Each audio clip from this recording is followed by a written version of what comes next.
I have the first expansion here for the Dungeons and Dragons themed game, Lords of Waterdeep, and this is the Scoundrels of Skullport expansion. It adds a couple more locations, the tokens to add another player to the game, and some more quests and intrigue cards. We'll open it up and take a look at it. It's got a pretty big box here, but I got a feeling you probably don't need that much box.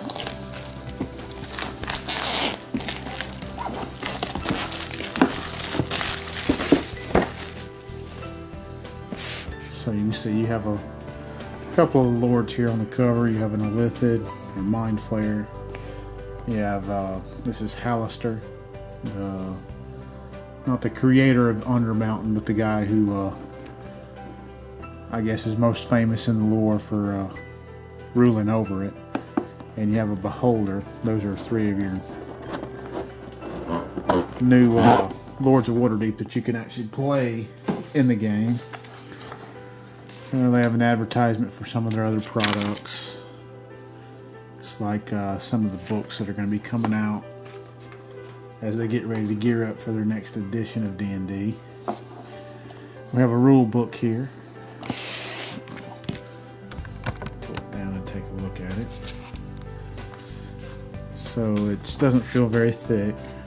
You get a they have a storage diagram. I've abandoned that altogether, and I just have Plano and to store all the components, and then some deck boxes to put all the cards in. So, but it gives you a layout of how to put stuff in the box. You're gonna get an explanation of some of the components. It's got two. I don't know if they're going to be compatible together or if they use separately, but you got an Undermountain expansion and a Skullport module. I don't know if you can use it all at the same time or not. But you're going to have some new rules, and you have some new boards. You have two new location boards for the Skullport and Undermountain. They each have a few areas where you can go to complete quests there. I'll show those in more detail when I pull the board out. And this is some sort of new mechanic for corruption. You're going to get gray tokens to add the 6th player to the game. Some other rules, things that goes into there. You get a kind of a picture of how the Undermountain setup looks like, a picture of how the Skullport expansion sets up, how that corruption thing uses, and then an explanation of each of the buildings that are going to be new to this expansion.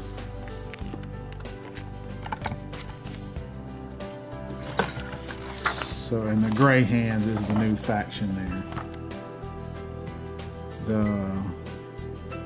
They're an elite force of high-powered adventurers who answer directly to the lords. And then on the back you have a nice rules reference. See how many token sheets we get here. You're going to get 1, 2 token sheets. So you're going to get 1, 2, 3, 4, 5, 6, 7, 8, 9, 10, 11, 12. 24 buildings on 2 different token sheets. You're going to have some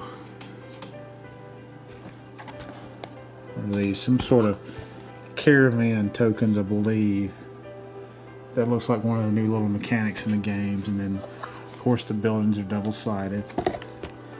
I don't know if they're exclusive, if you need to be playing the expansions.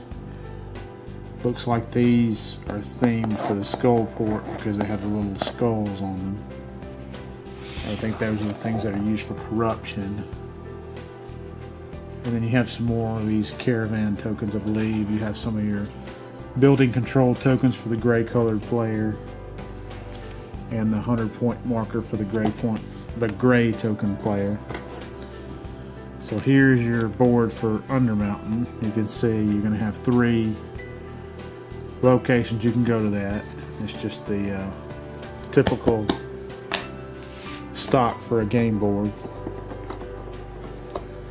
You have the Skullport board here, and you have 3 different places you can place your agent. You have the Skullport corruption track, and I believe as this goes, it has some effect on the scoring of the game.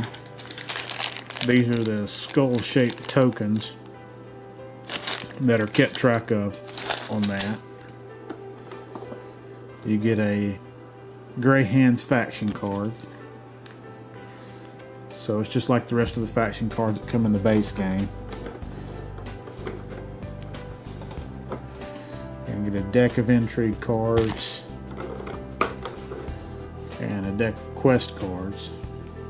Pretty healthy amount of each of those added to it. You're going to get the tokens for the agents for the gray players, the score tracker, and then an additional agent token for each of the ones that come in the base game, because the base game only comes with 5 agent tokens and they've expanded it to 6. I'm not sure how that plays into the rules. I'll flip through these Intrigue cards and Quest cards, just kind of take a look at some of the stuff that's on them. I'm not going to go into too much detail. So,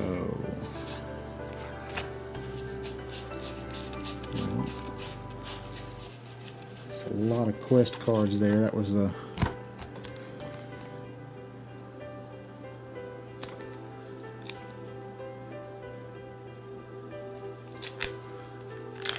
like the majority of them are probably going to be Quest cards. That's odd. I don't know why they did that.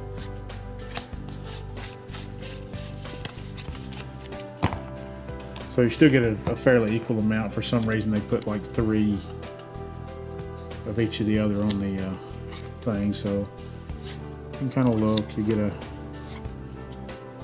variety of quests here. I don't know if they're going to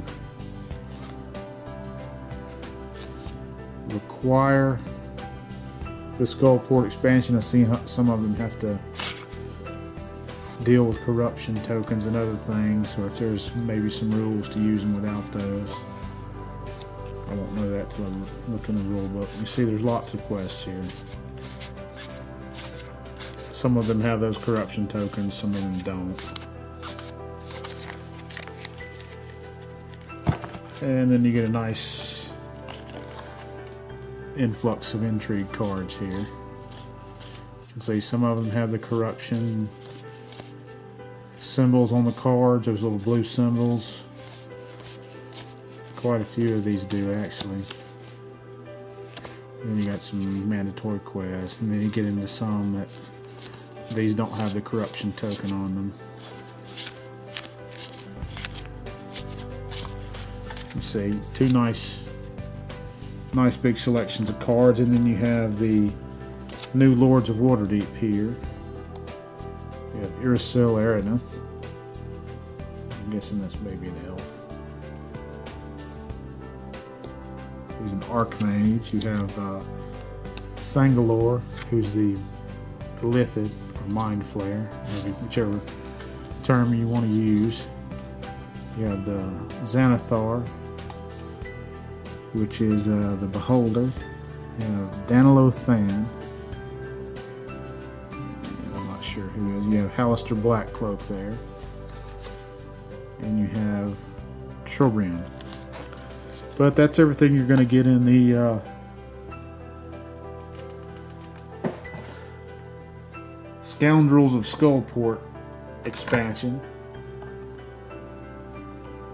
for the D&D themed board game Lords of Waterdeep.